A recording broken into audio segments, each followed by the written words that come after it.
హైదరాబాద్లోని ప్రజాభవన్లో కాంగ్రెస్ ప్రభుత్వం నిర్వహిస్తున్న ప్రజావానికి భారీగా తరలి వస్తున్నారు జనం.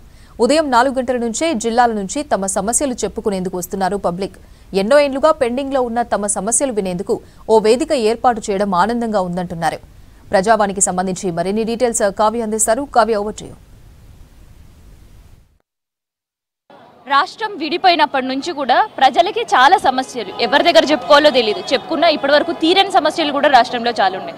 సో ఒక్కసారి ప్రజావాణిలో అవకాశం ప్రజలకు ఇచ్చుడే ఆలస్యం. ఆ రోజు నుంచి ఇప్పటి వరకు కూడా ప్రజావాణి ఎప్పుడు కండక్ట్ చేసినా వేలాదిగా వస్తున్నారు, తరలి వస్తున్నారు. కేవలం హైదరాబాద్ నుంచే కాదు, జిల్లాల నుంచి, ఇంకా చెప్పాలంటే ఇతర రాష్ట్రాల నుంచి కూడా ఇక్కడికి వస్తున్నారు. ఒక్కసారి మనం చూస్తుంటే ప్రజా దర్బార్ ప్రజావాణి దగ్గర మనం చూస్తుంటే ఇలా 4 గంటల సందే వాళ్ళు వచ్చి రిప్రజెంటేషన్ ఇవ్వడం, వాళ్ళ సమస్యల గురించి రిప్రజెంటేషన్ ఇవ్వడానికైతే చాలా మంది వస్తున్నారు. మీ పేరేందమ్మా? నా పేరు సువర్ణ మేడం. మేము గత 17 సంవత్సరాల నుంచి మేము ఇక్కడ కాంట్రాక్ట్ ఏఎన్ఎంగా సెకండ్ ఏఎన్ఎంస్గా పనిచేస్తున్నాము.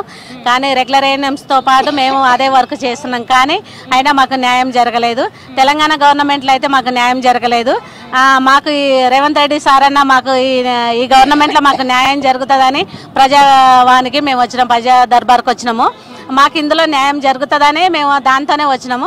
మాకు దాదాపు ఎంతమంది ఉన్నారమ్మా మీరు? మేము 4500 ఉన్నాం. మేము సెకండ్ ఏఎన్ఎంస్ 17 సంవత్సరాల కాంచి చేస్తున్నాము. రెగ్యులర్ అంటూ లేదు.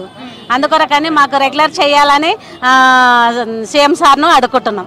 సో గత ప్రభుత్వంలో అర్జీలు పెట్టుకున్నారా? ఇట్లానే పెట్టుకున్నాము, అర్జీలు పెట్టుకున్నాము, ధర్నాలు చేసినాము. మాకు దానికి మాత్రం మాకు ఎట్లాంటి స్పందన మాత్రము రాలేదు. మాకు ఏది రోడ్ల మీద వైట్ చీరలు కట్టుకొని కోవిడ్ టైంలలో అయినా సరే నిన్న మొన్న 2 నెలలు ధర్నాలు చేసినాము కూడా, దాంట్లో కూడా మాకు అసలు ఎలాంటి స్పందన అనేది రాలేదు.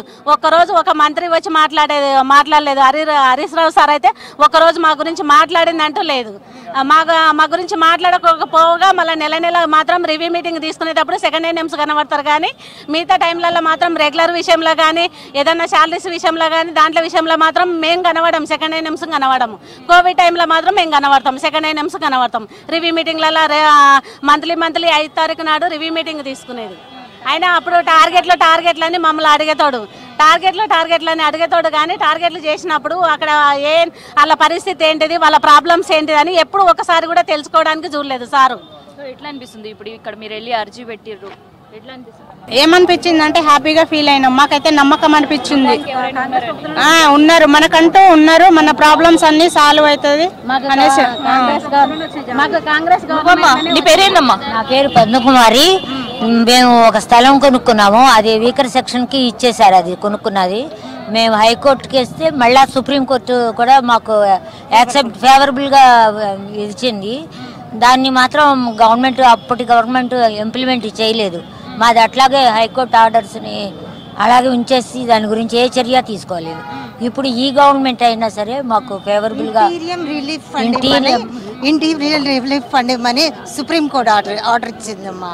కానీ అప్పుడు టీఆర్ఎస్ గవర్నమెంట్ మాకు దాన్ని ఏమి రెస్పాన్స్ తీసుకోలే. మేము సీఎంకి కూడా అర్జీ పెట్టాము, మాకేం రెస్పాన్స్ రాలా దానికి.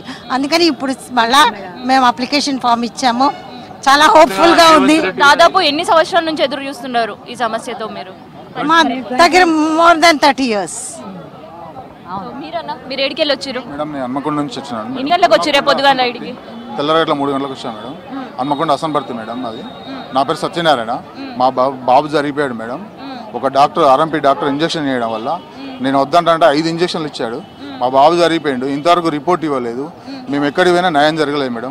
సార్ దగ్గరికి వస్తే న్యాయం జరుగుతుందని లాస్ట్ వీక్ కూడా వచ్చాను. సార్ వరకు నాకు అపాయింట్మెంట్ నెంబర్ ఇంక ఇచ్చారు కానీ ఇంకా ఇవ్వలేదు. ఇక్కడ డీజీపీ గారి దగ్గర పోయినాము, కలెక్టర్ మేడం దగ్గర పోయినాము, గవర్నర్ మేడం దగ్గరికి పోయినాము, లోకల్లో ఉన్న మా పిఎస్ దగ్గర పోయినాము, మన హెచ్ఎస్కి పోయినాం, ఎన్హెచ్ఆర్సీకి పోయినాం. ఎక్కడికి పోయినా ఇంతవరకు అయితే న్యాయం జరగలేదు మేడం. సార్తో ఏదైనా దయదలిచి మాకు ఏమైనా న్యాయం జరుగుతుందేమని కనీసం రిపోర్ట్ ఇవ్వలేడు. అతను అరెస్ట్ కూడా చేయట్లేదు. ఎవరి దగ్గర పోయినా మాత్రం వాళ్ళకి ఫేవరబుల్గా ఉంది. ఇక్కడ సార్ దగ్గరికి వస్తే ప్రజా దర్బార్కి వస్తే ఏమన్నా మంచి జరుగుతుందేమో అని ఇక్కడ దాకా వచ్చాను మేడం. దేవుడి దేవాలయం ఏమన్నా మంచి జరుగుతట్టు కొంచెం కోరుకుంటాను. నా పేరు Ravi madam. Vemula village Midjil mandal Mahabubnagar district. ఎప్పుడు వచ్చారు ఏడికి మీరు? 5 గంటలకు వచ్చినాం.